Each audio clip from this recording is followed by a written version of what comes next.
کمیته ولایت‌های فوق‌العاده تاجیکستان با تکیه به معلومات هواشناسی خبر داد که روزهای 19 و 21 ایول سال 2023 به سبب عامل‌های متئورولوژی چنگ و غبار که از نواحی جنوب و غربی و غربی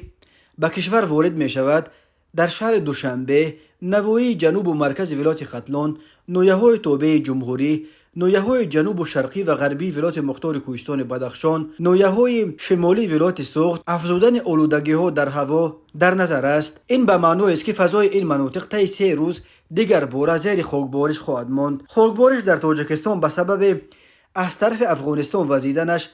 به نام باد افغانی نیز معروف است. بنا به پیشبینی هواشناسان، روزهای 18 و 19 ایول سال 2023 در یک قطار ناحیه‌های ولایت مختار کوهستان بدخشان،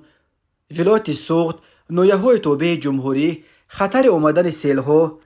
بر اثر آب شدن پیریخ‌ها نیز باقی میماند. کمیته حالت‌های فوق‌العاده به این دلیل از اهالی خواهش میکند که هنگام حرکت از راه‌های کوهی و عقبه‌ها، هنگام غنچین هیزم و گیاهای کوهی، ماهیداری و شکار احتیاط کنند. کمیته همچنین از اهالی خواهش میکند که به خاطر پیشگیری از خطر سیل‌های احتمالی سر وقت جویبارها، کانال‌ها و سیل‌راه‌ها را از هر گونه خس و خسپاره‌ها تازه کنند تا که آب سیل به ممانعت به یک مجرای بی خطر جاری شود.